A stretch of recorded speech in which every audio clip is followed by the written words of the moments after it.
भारत और चीन के बीच पिछले एक महीने से लद्दाख इलाके में तनावपूर्ण स्थिति बनी हुई है। इस मसले को निपटाने के लिए दोनों देशों के बीच बातचीत चल रही है, लेकिन भारत किसी भी तरह की कोई ढील नहीं छोड़ना चाहता। इसलिए हर तरह की स्थिति से निपटने के लिए भारत पूरी तरह से तैयार है। लद्दाख के पास लाइन ऑफ एक्चुअल कंट्रोल के पास भारत ने हवाई पट्टी का निर्माण तेज कर दिया है। इसके अलावा बोफोर्स आर्टिलरी की तैनाती भी वहां की जा रही है। यहाँ अनंतनाग के पास NH-44 पर इमरजेंसी हवाई पट्टी का निर्माण किया जा रहा है, ताकि किसी भी इमरजेंसी की स्थिति में लड़ाकू विमानों या अन्य विमानों को उतारा जा सके। LAC के पास चीन ने भी कई तरह का निर्माण कर लिया है और कई तरह के हथियार की सप्लाई उसने भी बढ़ा दी है।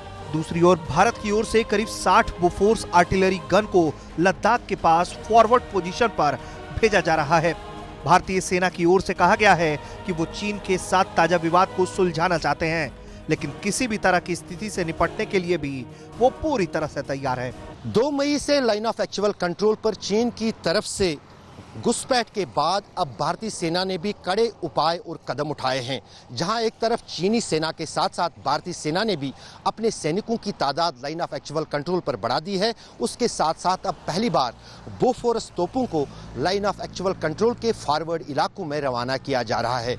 आज तक को मिली जानकारी के अनुसार ऐसी 60 तोपें हैं जिनको लाइन ऑफ एक्चुअल कंट्रोल पर तैनात किया जाना है और पिछले 2 दिनों से उन्हें लेह से लाइन ऑफ एक्चुअल कंट्रोल के इलाकों में पहुंचाया जा रहा है। इतना ही नहीं बल्कि कश्मीर में जो जम्मू श्रीनगर राष्ट्रीय राजमार्ग है उसके बगल में बीजबिहाड़ा के पास एक इमरजेंसी लैंडिंग स्ट्रिप वायुसेना की तरफ से भी तैयार की जा रही है, जिस पर इमरजेंसी के हालात में जो वार प्लेन्स या जेट्स हैं वो वहां पर उड़ान भी भर सकते हैं और उतर भी सकते हैं। तीसरी महत्वपूर्ण बात जो कदम सरकार की तरफ से उठाया जा रहा है वो है सड़कों का निर्माण। लाइन ऑफ एक्चुअल कंट्रोल के पास कई सारी सड़कें बन रही हैं जिनका काम सर्दियों में रुका था, फिर उसके बाद कोरोना वायरस और लॉकडाउन के चलते बंद था, लेकिन अब इन सड़कों पर निर्माण का काम तेजी से सरकार ने शुरू किया है।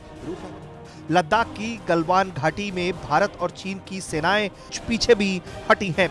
रिपोर्ट के मुताबिक चीनी सेना 2 किलोमीटर और भारतीय सेना अपनी जगह से 1 किलोमीटर पीछे हटी है। यहाँ के फिंगर 4 इलाके में कई हफ्ते से दोनों देशों की सेनाएं एक दूसरे के सामने डटी हुई हैं। पैंगोंग झील के पास 4 फिंगर इलाके में भारत और चीन की सेनाओं के बीच कुछ दिनों से तनाव बना हुआ है। 6 जून को दोनों देशों के बीच जो बैठक होने वाली है उसमें पैंगोंग इलाके पर ही ज्यादा फोकस रहने की संभावना है। अशरफ वानी, अभिषेक भल्ला, भारत तक।